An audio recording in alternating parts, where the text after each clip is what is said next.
Hello, I'm Jana Chan and this is Fast Track's Insider Guide with my top travel tips from around the world. In Canada, the Quebec Winter Carnival begins at the end of January. More than 2 weeks of sleigh rides, dog-sled racing, snow sculpture workshops and a legendary canoe race along the St. Lawrence River. Kids can try to spot the enchanting figure of Carnival, a fantastical incarnation of a snowman who'll be up on a float during the Saturday night parades on February 4th and 11th. Staying out in the cold, the ski season has started with a whoosh in the Alps, already landing some of the best snowfall of the last few years.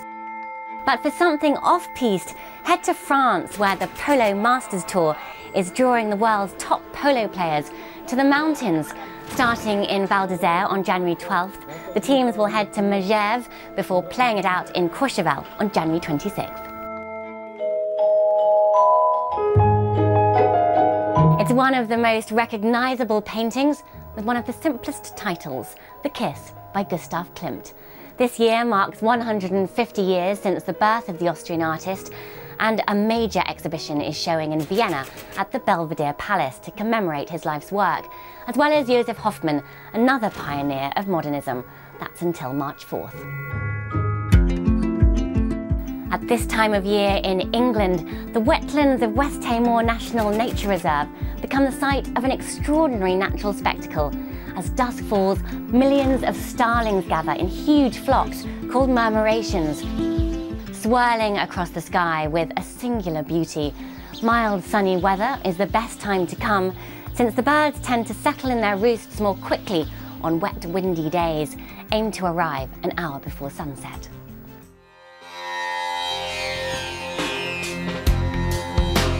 A new solo exhibition by Chinese artist Ai Weiwei is running through January in Taiwan at the Taipei Fine Arts Museum.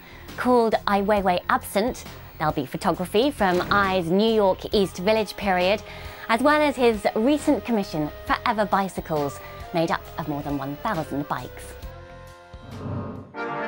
The two cities awarded European Capitals of Culture in 2012 are Maribor in Slovenia and Guimarães in Portugal, and both will be hosting exhibitions, films and concerts throughout the year.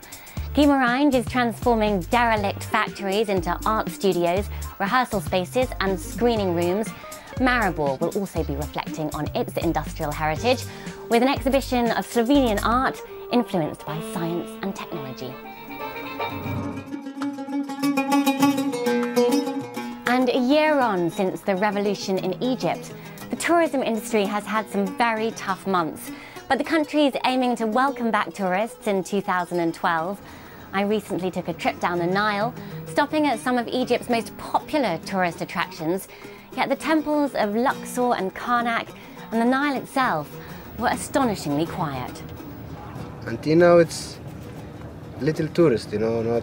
We hope one day tourists come very more, more tourists in my country, because after the problem at 25th of January, season are very low now. We hope at winter time we have good season here.